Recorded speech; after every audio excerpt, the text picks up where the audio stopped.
Welcome to INB news. Siddipet జిల్లా గజ్వేల్లో ఏర్పాటు చేస్తున్న విస్తృత స్థాయి కార్యకర్తల సమావేశానికి హాజరైన మాజీ మంత్రి ఎమ్మెల్యే హరీష్ రావుకి బీఆర్ఎస్ మెదక్ పార్లమెంట్ అభ్యర్థి వెంకటరామిరెడ్డికి నిరసన తెలపడం జరిగింది. కార్యకర్తల సమావేశానికి హాజరైన నాయకులను స్థానికులు అడ్డుకున్నారు. గజ్వేల్లో నిర్మించిన డబుల్ బెడ్రూమ్ ఇళ్లను కేటాయించిన లబ్ధిదారులకు ఎందుకు ఇవ్వలేదని, దీనిపై హరీష్ రావు చొరవ చూపాలని వారు తెలిపారు.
ఈ 15 ఏళ్ల నుంచి ఇంద్రమ్మ ఇల్లు అని చెప్పారు.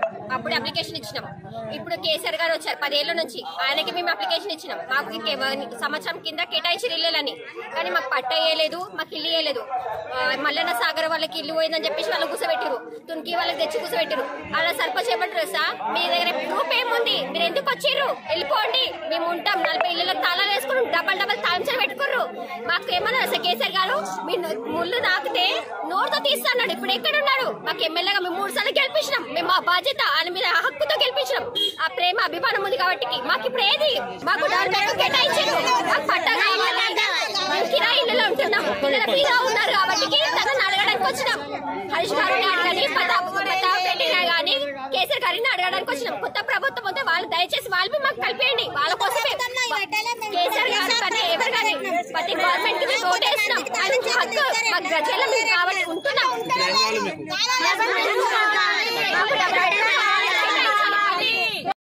నా పేరు విమల.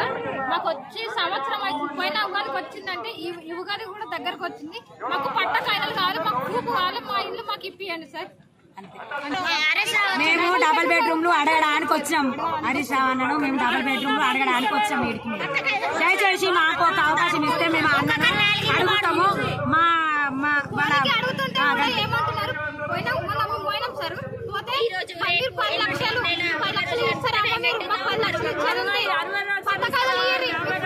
మాట్లాడుతున్నారు సార్. పట్టకాయలు కావాలి, మా ఇల్లు మాకు కావాలి, అంతే. మాకు ఏ ఇబ్బంది ఏం లేదు సార్.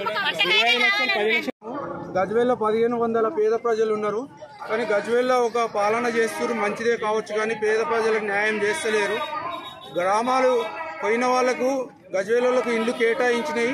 గ్రామాలు పోయిన వాళ్ళకు ఒక 4 నెలలు అని టైం ఇచ్చిర్రు. 4 నెలలు పోయి 4 ఏళ్ళు అవుతుంది. వాళ్ళు ఇళ్లలో ఉన్న వాళ్ళు ఏమో పట్టాలు కావాలంటారు.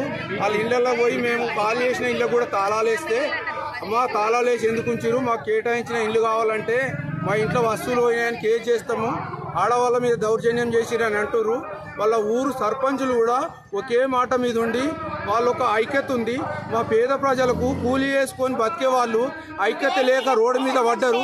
కిరాయి కట్టుకోలేక, ఇక్కడ పిల్లలను పోషించుకోలేక, ఇక్కడ ఒక రాజకీయ నాయకులను అడిగితే మమ్మల్ని ఒక చెరువులో ఒక ఈగబడిన విలువెంతనో మా మనుషుల విలువ గజ్వేల్ నియోజకవర్గం పేద ప్రజలకు విలువలేని బతుకులు ఉన్నాయి. మా ఆవేదన కలెక్టర్కి చెప్పినాము, ఆర్టీఓ చెప్పినాము, సబ్ కలెక్టర్ చెప్పినాము. ఎందుకు వచ్చినామంటే ఈయన న్యాయం చేస్తారని మేము అడుగుతున్నాము. కానీ న్యాయం ఒక మాట చెప్పురి, మా నుంచి అయితే మీ పేద ప్రజలకు సాయం చేస్తామని అడుగుతున్నాము.